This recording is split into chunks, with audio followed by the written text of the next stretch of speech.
Hello students, welcome back. हमने अपनी last video में क्या पढ़ा था? Physical properties of ether. आज हम पढ़ेंगे chemical properties of ether, ether के रासायनिक गुण धर्म। केमिकल प्रॉपर्टीज ऑफ ईथर आपको हेडिंग डालनी है, यानी कि ईथर की रासायनिक अभिक्रियाओं के बारे में हमें पढ़ना है आज। तो ईथर की जो रासायनिक अभिक्रियाएं होंगी वो हम 3 पार्टों में डिवाइड करके पढ़ेंगे। कितने पार्टों में? 3। कैसे? देखो, आपकी ईथर यही तो होती है, ROR, यही होती है ना। पहला पार्ट हम पढ़ेंगे, ये जो R है और O है, इनके बंध विखंडन के कारण। ठीक है, मतलब R, इसको पूरे को मतलब चाहे R और O के बीच का जो बंध विखंडन है, इसके कारण होने वाले रिएक्शंस, जैसे हमने अल्कोहलों में पढ़ी थी ना, ऐसे मतलब चाहे तो इस बंध के विखंडन के कारण या R O में दोनों ही आएंगे, है ना। R और O, या R की जगह हम ऐसे भी लिख सकते हैं CO बंध विखंडन के कारण, क्योंकि R क्या होता है आपका CH3 या C2H5 कुछ भी हो सकता है।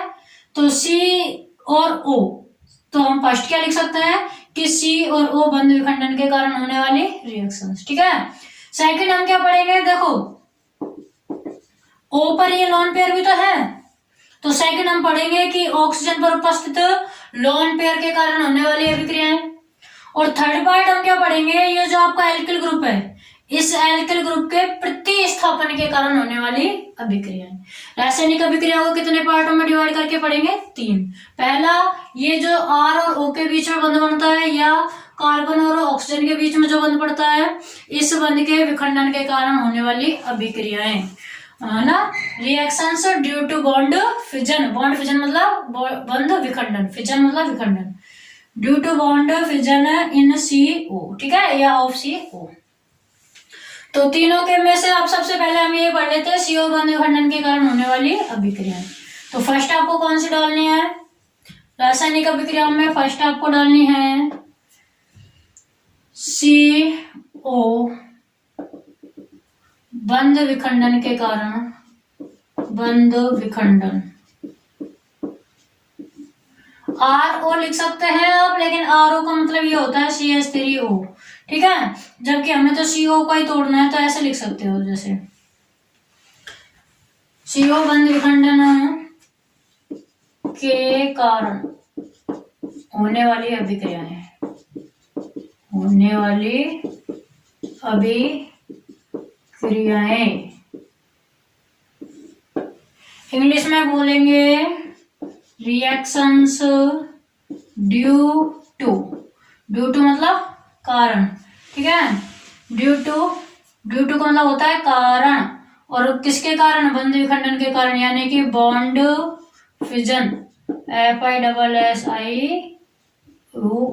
बॉन्ड फिजन, ठीक है ना, बंध विखंडन के कारण होने वाली अभिक्रियाएं। तो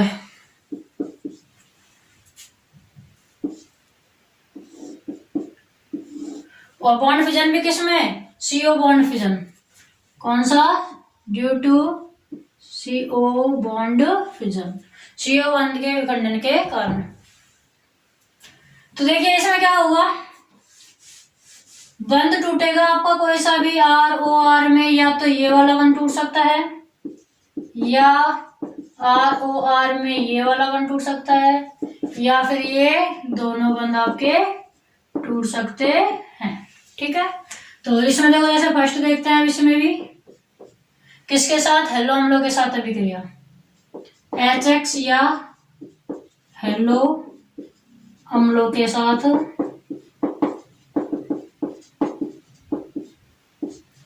अभिक्रिया।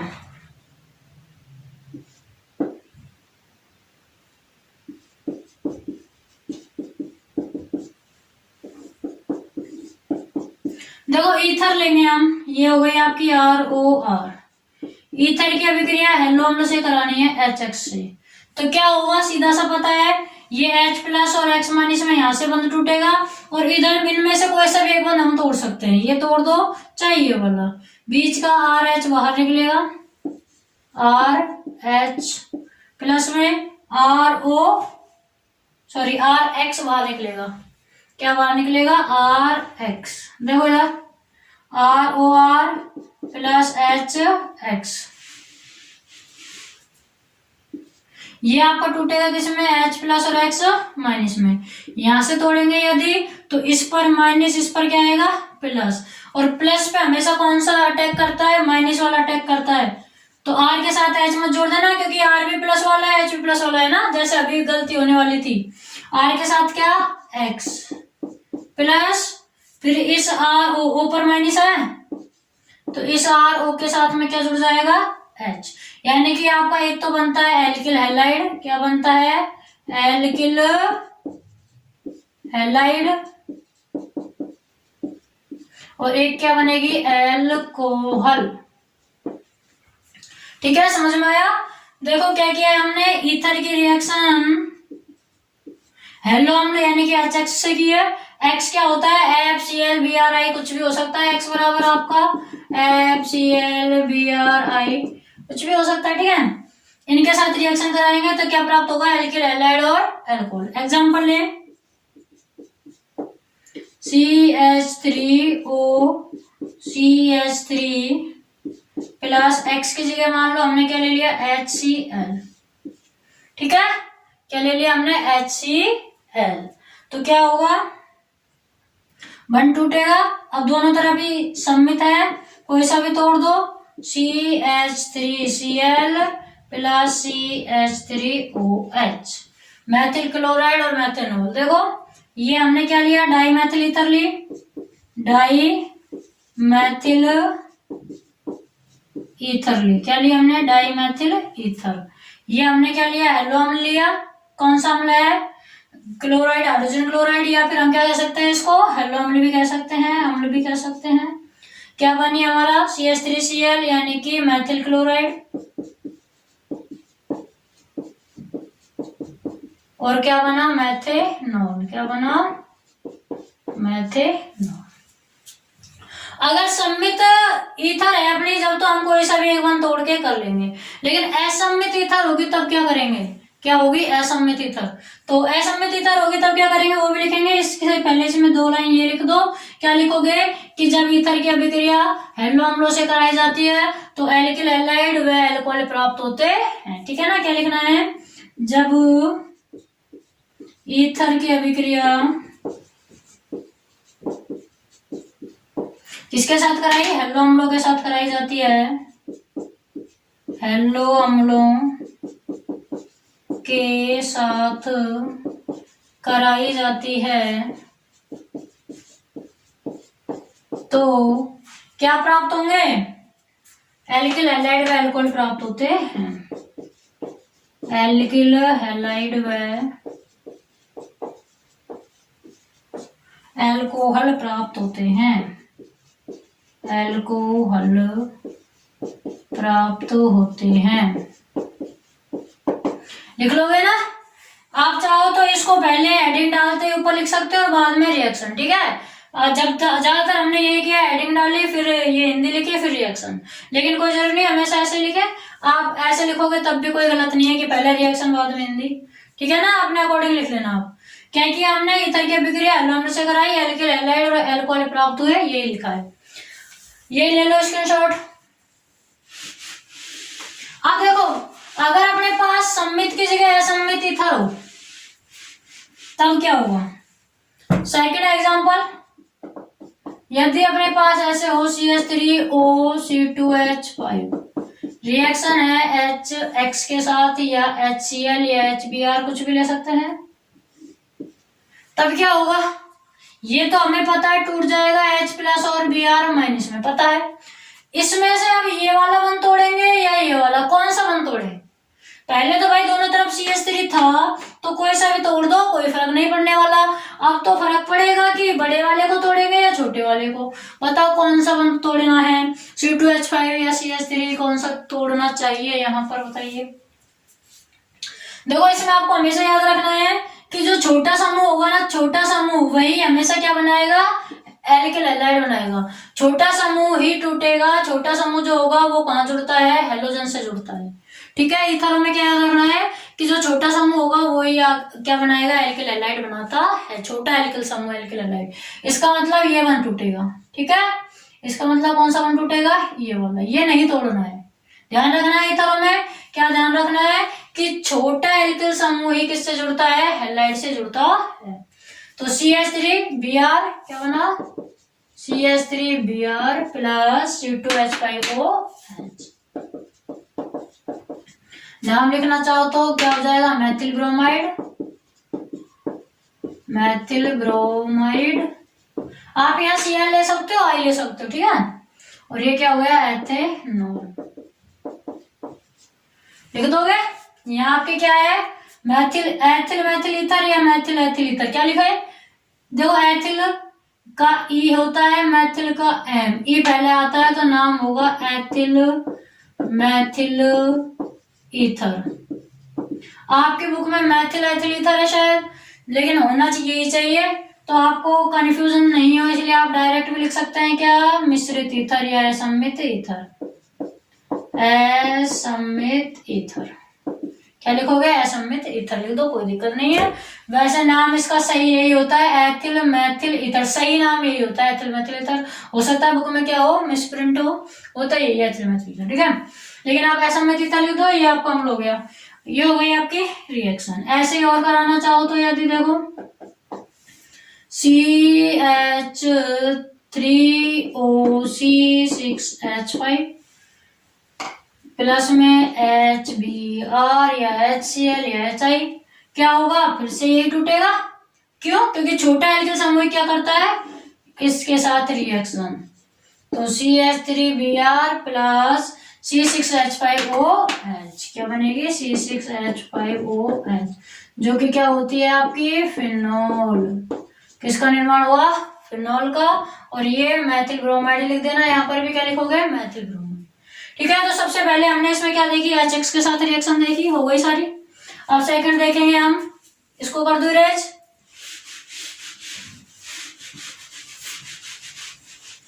अब जितनी भी रिएक्शन है पहले पढ़ चुके हैं हम, इसलिए उनकी हिंदी नहीं लिखाऊंगी मैं, और आपको आपकी नोटबुक में भी हिंदी नहीं लिखनी है, क्योंकि काफी बार हम उसकी हिंदी लिख चुके हैं। जैसे भाई सेकंड इसमें अब आएगी PCl5 के साथ, PCl5 के साथ रिएक्शन, तो बार बार हिंदी नहीं लिखेंगे, डायरेक्ट रिएक्शन कराएंगे। देखो जैसे CH3OCH3 है, किसके साथ रिएक्शन है, PCl5 के साथ, ठीक है। तो क्या होगा आपका, PCl5 के साथ रिएक्शन कराएंगे। आपको पता रखा है कि जब भी PCl5 के साथ रिएक्शन हो, POCl3 बाहर निकलता है ना, बताया था। और क्या बचेगा फिर जब POCl3, देखो P ये गया, O ये गया, Cl3 यहां से गए, 2 Cl बच रहे हैं, 2 तो आपके पास क्या बच रहे हैं, Cl। देखो फिर से P गया, O भी गया, 5 Cl थे, 3 Cl गए, कितने Cl बचे, 2 Cl। वो दोनों Cl इन दोनों CH3 से जुड़ जाएंगे, क्या बनाएगा, 2 CH3Cl, ठीक है ना। क्या बनेगा, 2 CH3 और 2 Cl, क्या बना, क्लोरोमेथेन या मैथिल क्लोराइड,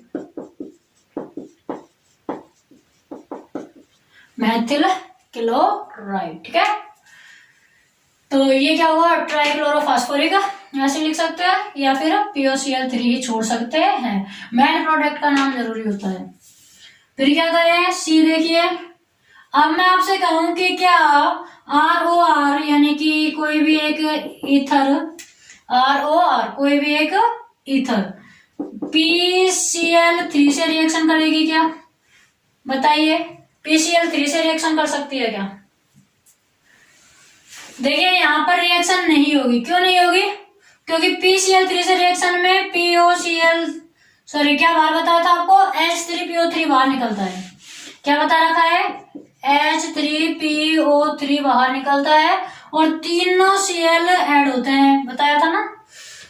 तो H3PO3 बाहर निकालना है आपको। यहाँ H3 तो अगर आप बाहर निकालोगे किसी R से, भाई R की जगह जैसे ले लिया CH3OCH3, अगर आप H3 कहीं से बाहर निकालोगे तो तीनों Cl तो यहीं जुड़ जाएंगे, ये तीनों Cl तो यहीं जुड़ गए, फिर क्या आपका एल्किल हैलाइड बनेगा, एल्किल हैलाइड नहीं बनेगा, ठीक है। आपको सीधा सीधा याद रखना है कि ईथर PCl3 के साथ अभिक्रिया नहीं करते हैं या कोई उत्पाद नहीं बनाते हैं।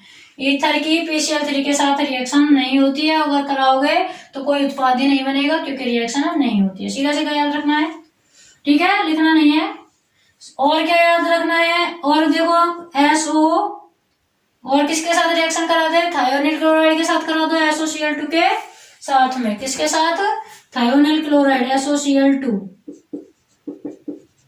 थायोनिल क्लोराइड के साथ रिएक्शन। तो देखो ROR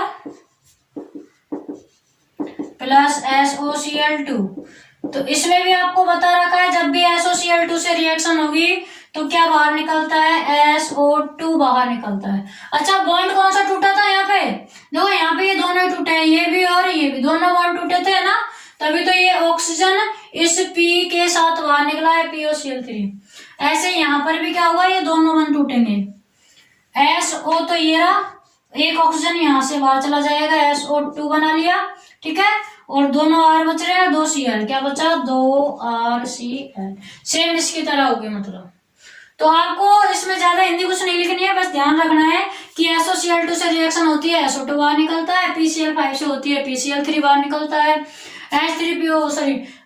PCl5 से होगी तो POCl3 बाहर, और PCl3 के साथ इनकी कोई रिएक्शन होती ही नहीं है, ईथर PCl3 के साथ रिएक्शन नहीं करते हैं। तो ये आपकी कौन सी हो गई, CO बंध विखंडन के कारण रिएक्शंस। अब इसमें एक इम्पोर्टेंट है, उसके बारे में सब कुछ लिखवाएंगे क्योंकि वो इम्पोर्टेंट है और नहीं भी है, पहले हमने वो नहीं पढ़ी है। कौन सी है इसी में इम्पोर्टेंट, आगे ABCDE जो भी नंबर है, क्या डालोगे, जीसल विधि, क्या डालोगे, जीसल विधि, जीसल अभिक्रिया या विधि, विधि या अभिक्रिया, ठीक है, जीसल विधि या अभिक्रिया। अगर इंग्लिश में लिखना चाहो तो ZEISEL, जीसल रिएक्शन। देखो जीसल रिएक्शन क्या होती है, बिल्कुल इजी है, क्या ध्यान रखना है, इसमें भी क्या होगी, ईथर अभिक्रिया करेगा, लेकिन किससे करेगा। अच्छा हेलो अम्ल वाले में एक चीज और लिख लेना आप ऊपर, हेलो अम्ल वाले में आपको क्या लिखना है, हेलो अम्लों की क्रियाशीलता का क्रम, हेलो अम्लों की क्रियाशीलता का क्रम, जो कि आपको ध्यान रखना है क्या होता है, सबसे ज्यादा HI, फिर इसके बाद में HBr HCl, ठीक है, ये ध्यान रखना। HF की हम ज्यादातर कराते नहीं है, इनके कराते हैं। हेलो अम्ल क्रियाशीलता का क्रम, तो देखो सबसे ज्यादा जो क्रियाशील है वो कौन सा है, HI। जीसल विधि में HI के साथ ही रिएक्शन होगी, है वो क्यों हुई, हमने HX के साथ रिएक्शन पढ़ी है ना ईथर की, ईथर की रिएक्शन HX के साथ ही होगी, लेकिन X में फिक्स कर दिया किसके साथ, HI के साथ, जो सर्वाधिक क्रियाशील है ना उसी के साथ। तो पहले इसकी हिंदी लिख लेते हैं थोड़ी सी, क्या लिखेंगे कि ईथर की अभिक्रिया, ईथर की अभिक्रिया HI या हाइड्रोजन आयोडाइड के साथ 100 डिग्री सेल्सियस, या 100 डिग्री सेल्सियस को केल्विन में बदलो, जो 0 डिग्री सेल्सियस बराबर आपको पता होगा 273 केल्विन होता है, 0 पर 273 होता है, तो 100 पर कितना हो जाएगा, 100 ऐड हो जाएगा इसमें, 373 केल्विन, या हम लिख सकते हैं 373 केल्विन ताप। ईथर की अभिक्रिया HI के साथ 100 डिग्री सेल्सियस या 373 केल्विन ताप पर कराने पर एल्किल हैलाइड बनेंगे। इसमें भी क्या बनता है, एल्किल हैलाइड, या आई जुड़ा है तो एल्किल आयोडाइड, क्या लिखोगे, एल्किल आयोडाइड प्राप्त होता है, एल्किल आयोडाइड प्राप्त होता है या होते हैं, ठीक है। देखो क्या करना है आपको, ईथर लेनी है, कोई भी एक ईथर ले ली हमने, ROR, ठीक है, रिएक्शन करानी है किसके साथ, HI के साथ, कितना ताप है, 373 केल्विन या 100 डिग्री सेल्सियस लिख सकते हो। क्या होगा, कोई भी एक बंध टूटेगा, यहां से भी कोई भी एक बंध टूटेगा, आर के साथ क्या बाहर निकलेगा, देखो ओ पर माइनस आर पर प्लस, एच प्लस आई पर माइनस, तो इस प्लस के साथ इसका minus R I plus R O H, क्या होगा आर ओ एच। वही एल्किल हैलाइड और एल्कोहल आपके प्राप्त होते हैं। ये क्या है आपका एल्किल हैलाइड है और ये क्या है एल्कोहल। नाम क्या है जीसल विधि। ठीक है, अब इसमें और एग्जांपल देखो। आर की जगह हमने लिया जैसे C2H5O, इस आर के लिए जगह हमने ले लिया जैसे CH3, ठीक है, प्लस में HI, और वही आपके पास 373 केल्विन क्या है तब। बताइए क्या बनेगा, यह बंद तोड़ना है या फिर यह बंद, कौन सा बंद तोड़ू, जल्दी सोचो, ये बंद तोड़ू या ये बंद। आपको बताया था हैलाइड कौन सा ग्रुप बनाएगा, जो छोटा एल्किल ग्रुप है। यहाँ छोटा एल्किल ग्रुप कौन सा है, कार्बन यहाँ एक है, इसमें कितने हैं दो, तो छोटा एल्किल ग्रुप यही हुआ, मतलब ये बंद हमको तोड़ना है। ठीक है, तो ऑक्सीजन पर माइनस चार्ज आता है, इस पर प्लस, H पर प्लस, I पर माइनस, प्लस के साथ माइनस बाहर, CH3I प्लस C2H5O में क्या जुड़ जाएगा H, C2H5OH। नाम लिख दोगे, क्या नाम लिखोगे, असमित ईथर, या फिर लिख देना मैथिल एथिल ईथर या एथिल मैथिल ईथर। बुक में देख लेना एक बार, मैथिल एथिल ईथर ही दे रखा है या एथिल मैथिल आपको दे रखा है। अभी बता देते हैं बुक में आपके पास क्या है। बुक में आपके एथिल मैथिल ईथर ही है, सही है, सही है, सही है, सही है, सही है, कोई दिक्कत नहीं है। बुक में भी क्या है एथिल मैथिल ईथर, फिर तो कोई दिक्कत ही नहीं है। क्यों, हमें भी पता है कि अंग्रेजी वर्णमाला में जो पहले आएगा उसको पहले लिखेंगे। अंग्रेजी वर्णमाला में देखो एथिल की मीनिंग ई से शुरू होती है, मैथिल की एम से, ई पहले आता है ना, तो एथिल मैथिल ईथर, ऐसा मित की जगह हम लिख सकते हैं एथिल मैथिल ईथर। यहाँ लिखोगे मैथिल आयोडाइड, यहाँ क्या लिखोगे एथेनॉल, ये आपका क्या है मैथिल आयोडाइड।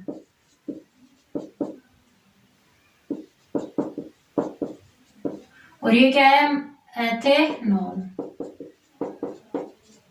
ये आपकी क्या हो गई जीसल विधि।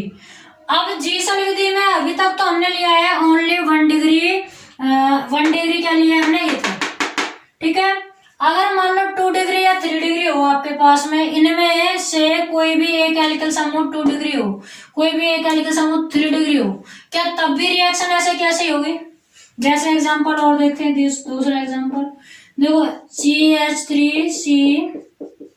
CH3 यहाँ O और यहाँ CH3। अब अपने पास में ये जो ग्रुप है 3 डिग्री है और ये ग्रुप 1 डिग्री है। अब इसकी रिएक्शन HI के साथ यदि हम कराएं तो क्या अब भी यही ग्रुप टूटेगा। अब आपको बताना है कि अब कौन सा तोड़ना है, अब आपका ये टूटेगा या फिर ये टूटेगा, कौन सा बंद टूटेगा, अब आपको ये खुद बताना है कौन सा बंद आपको यहाँ तोड़ना है। अब तक हमने पढ़ा है कि कौन सा टूटता है, जो छोटा एल्किल ग्रुप होगा वही टूटता है, ये पढ़ा है ना। क्या पढ़ा है कि जो छोटा एल्किल ग्रुप होगा वही आपको तोड़ना है, लेकिन इसमें आपका छोटा एल्किल ग्रुप वाला नहीं टूटेगा, इसमें उल्टा होगा। देखो अब तक पढ़ा है कि ये एक कार्बन है तो ये तोड़ना था, लेकिन इसमें नहीं टूटेगा। क्यों नहीं टूटेगा, क्योंकि अगर हम इसको तोड़ेंगे तो आपका ये जो ग्रुप बन रहा है ना इधर वाला, ये क्या है अस्थायी ग्रुप है। कैसा है अस्थायी। ये स्थायी भी हो सकता है, कब हो सकता है स्थायी, यदि हम इस ग्रुप की जगह इसको तोड़ दें। क्यों, जब इसको तोड़ेंगे तो आपके पास में क्या मिलेगा 3 डिग्री कार्ब धनायन, जब इसको तोड़ेंगे तो ये माइनस ये प्लस क्या मिलेगा 3 डिग्री कार्ब धनायन, जो कि सर्वाधिक स्थायी है, मतलब अधिक स्थायी होता है।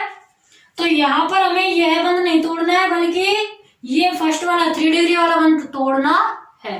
क्यों तोड़ना है ये बंध, क्योंकि यह अधिक स्थायी होता है, जो ज्यादा स्थायी है वो हम रखेंगे। ठीक है, तो यहाँ आपको ये वाला वन तोड़ना है। तो अब आपकी जो रिएक्शन है वो क्या होगी, अब रिएक्शन क्या होगी, इस CH3 के साथ में आपका क्या जाएगा, देखो H plus I minus, CH3 O पर माइनस है, माइनस पर आपका प्लस ऐड होगा, तो CH3OH प्लस इस प्लस पर क्या ऐड हो जाएगा आपका ये वाला माइनस, CH3 CH3I। ठीक है, क्या बन रहा है, 3 डिग्री एल्किल हैलाइड। क्या बनेगा आपका, 3 डिग्री एल्किल हैलाइड। ये आपका क्या था, 3 डिग्री, कितने कार्बन है देखो इसमें 1 2 3 4, तो 3 डिग्री ब्यूटिल ईथर या ब्यूटोक्साइड ईथर भी लिख सकते हो, 3 डिग्री ब्यूटिल मैथिल ईथर। भाई 4 कार्बन है, 1 2 3 4, और आपको पता है सामान्य नाम में सारे के सारे कार्बन गिने जाते हैं, तो ये हो गई ब्यूटिल, ये मैथिल, बी पहले आता है इसलिए ब्यूटिल पहले, 3 डिग्री ब्यूटिल मैथिल ईथर। ये आपकी मैथेनॉल होगी, क्या होगी, मैथेनॉल, और ये आपका होगा 3 डिग्री एल्किल आयोडाइड, लिख दोगे 3 डिग्री एल्किल आयोडाइड। तो बताइए कोई प्रॉब्लम है क्या, क्या किया हमने यहाँ पर इस वाले वन को तोड़ा और क्या बनाई मैथेनॉल, और प्लस में क्या बनाया आई यहाँ जोड़ दिया, और क्या बन गया 3 डिग्री एल्किल हैलाइड। ठीक है, ये अधिक स्थायी होने के कारण हमने ये तोड़ा है, अधिक स्थायी प्रोडक्ट हमने बनाया। जीसन मेथड में ऐसा होता है। कल हमने कौन सी पढ़ी थी, विलियमसन सिंथेसिस, उसमें हमने बोला था कि ये बंध नहीं तोड़ना है ना, उसमें हमने ये बोला था कि ये बंध नहीं तोड़ना है, कंफ्यूज मत होना, याद रखना है। विलियमसन सिंथेसिस में उल्टा होगा, वहां पर ये बंध नहीं टूटेगा और यहाँ पर ये तोड़ना है। तो अब नेक्स्ट आपको क्या लिखनी है, इसमें वैसे आपको थोड़ी सी हिंदी लिखनी है। क्या लिखनी है कि जब 3 डिग्री ब्यूटिल मैथिल ईथर की एल्किल आयोडाइड या हैलो अम्ल से रिएक्शन कराते हैं तो क्या प्राप्त होता है, 3 डिग्री एल्किल आयोडाइड प्राप्त होता है। उतार लीजिए एक बार इसको।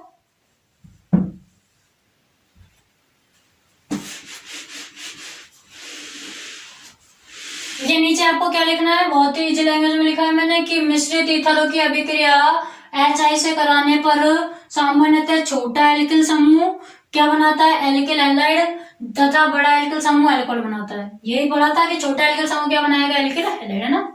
किंतु यदि मिश्रित ईथर में एक एल्किल ग्रुप क्या हो, 3 डिग्री का हो, 3 डिग्री का हो तभी ये नियम लागू होगा, 2 डिग्री का हो तब तो ऊपर वाले चलेगा, 3 डिग्री का ना, 3 डिग्री का हो तथा दूसरा एल्किल ग्रुप क्या हो, दूसरा एल्किल ग्रुप 2 डिग्री का नहीं 1 डिग्री का, दूसरा कितना है 1 डिग्री का हो तो 3 degree alkyl group alkyl halide बनाता है। ये 3 डिग्री एल्किल ग्रुप है जिसने क्या बनाया, एल्किल हैलाइड। ठीक है, तो लिख लोगे ये आपको।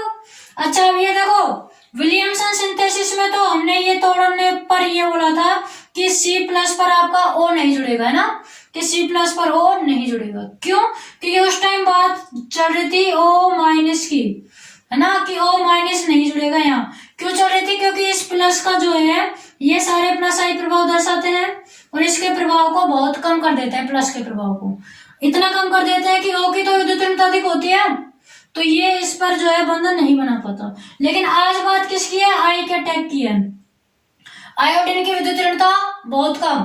आज बात किसकी है, आई की है। आयोडीन की जो होती है वो क्या होती है, ऑक्सीजन की तुलना में बहुत कम होती है, तो ये इसके साथ बंध बना सकता है क्योंकि ये भी अब कैसा प्लस प्रभाव है जो बहुत कम हो चुका है, इसका भी कमी होता है, ये बना लेगा, जबकि ये नहीं बना रहा था कल, है ना, कि कहीं कंफ्यूज हो जाओ इसलिए बता दिया आज ही, वरना पूछते ही कल तो आपने यहाँ पर रिएक्शन कराने से मना किया था, आज करवा दी।